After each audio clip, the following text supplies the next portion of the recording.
What's going on, everybody? So we've just wrapped up week 5 of our meet prep for my next powerlifting meet. And this is my second full week on the Juggernaut AI app. I want to take you through what a full Monday would look like. So primarily a squat focused day and with a little bit of bench press variation. But I'm loving the Juggernaut AI app. This week I also started to use their companion app, Smart Barbell, which is a velocity tracker for your sets. It tracks your barbell velocity from your phone. And so that's really helped me gauge my RPE more accurately, give me a boost of confidence knowing that, a lot of my RPE ratings have been way too subjective, meaning a lot of times I rate them higher than they really are because I'm scared of overdoing it, or I think, well, this is my second or third set, it's got to be more difficult. That app's showing me that the bar is not slowing down at all, and so that's giving me more confidence to push up a little higher going into this next week when I'm learning that. So anyways, hope you enjoy the video. Before we get into the training footage, please give me a like, comment, subscribe to the channel if you like this kind of content. So the first thing you're going to see here is some warm-up drills that are standard for every lower body workout in the Juggernaut AI app. Start out with 90-90 breathing, start activating the core, getting in the right position for bracing. And then we've got some dead bugs, bird dogs to start warming up the ab muscles, the hip flexors, the lower back. Just doing probably 10 reps per side on those. About 15 to 20 glute bridges usually. I'm just really working on getting a good squeeze at the top. And then tall kneeling glute activations are standard as well. These feel really awkward to me. I don't feel like I'm getting a whole lot out of these, but they are what they are. And then some kettlebell swings to just start elevating the heart rate, getting the hips moving explosively. These always work well for me.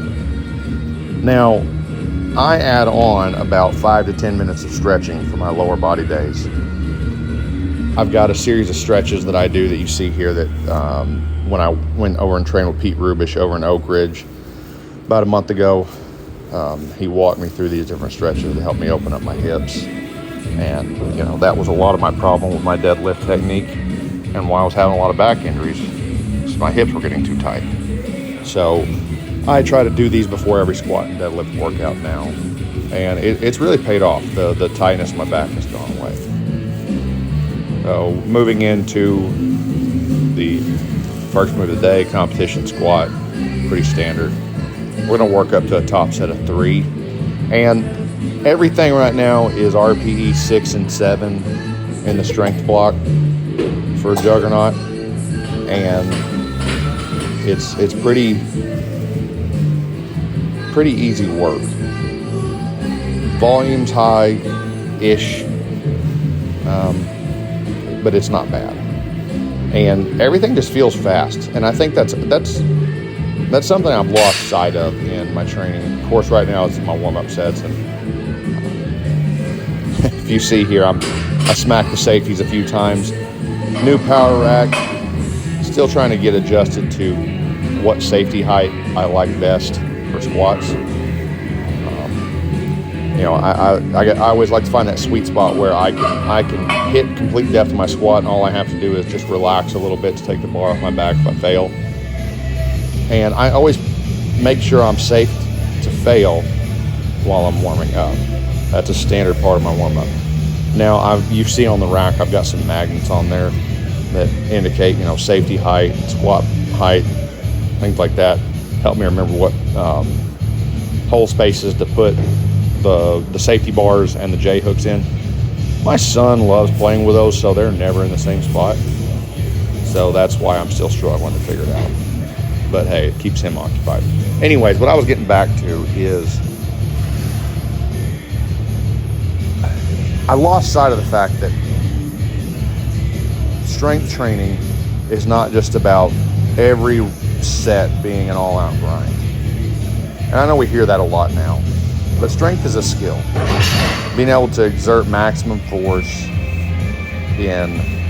with solid technique.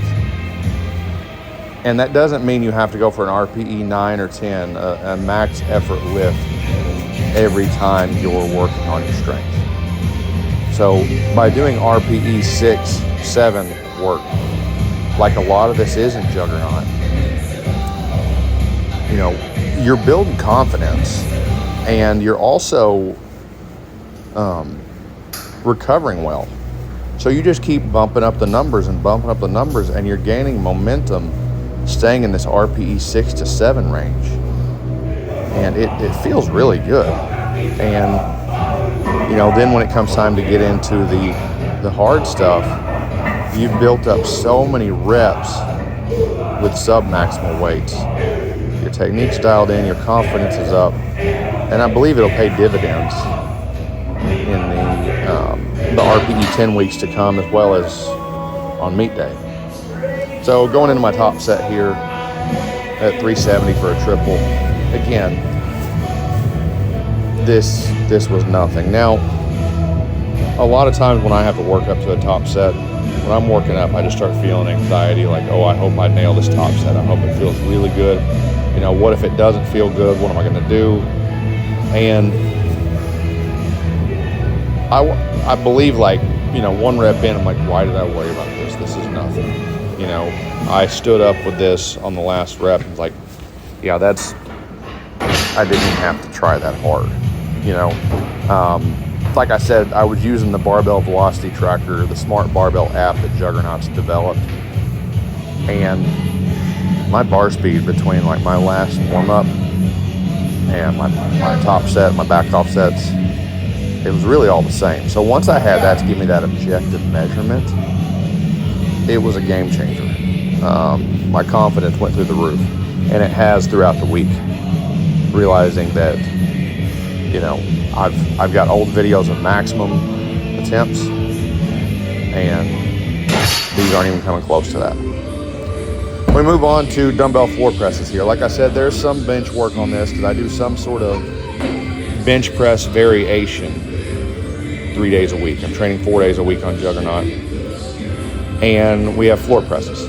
Now, as I've said in previous videos, the heaviest dumbbell I have is 60 pounds in my garage. Dumbbells are outrageous right now, but they are still better priced than they have been in the past. You know, just dumbbells in general are expensive. So until I can save up and probably get a pair of 90s and 100s, I'm just wrapping a resistance band around my back, putting it in my hands, and repping it out. I've got 3 or 4 different sizes, so I can add the resistance that way. And these add about 50 pounds. So, felt good. Moving on to, you know, my favorite lower body assistance move right now. And that's the 45-degree back raises. And you can load these up with a barbell. It mimics a deadlift very well. And they feel really good to me. On this day, I just got lazy and didn't put a plate underneath the front of it. Because I'm so tall and I have such a long torso, this is not that big a range of motion for me. I got long arms, long torso, and when I look at this in the video, I'm like, that's hardly any range of motion. Moving on to my least favorite lower body assistance move. Rear foot elevated split squats, or as people commonly call them, Bulgarian split squats. I have horrible balance, so I'm holding onto the rack without trying to pull myself up, and I am weak as crap in these, which means I need to do them for a long time and until they're a strength. So that's what I'm doing. And we finish out with probably my favorite ab move there is, and it's definitely the most painful ab move that I have ever done, and that's why I do it, and that's ab rollouts. And you know, my goal is to be able to get up where I can start on my feet and roll out, but I got a long way to go because I've got a lot of body weight to support doing that. That's the video, guys. Tune in next time. We're going to go through, our second day of the week upper body bench session.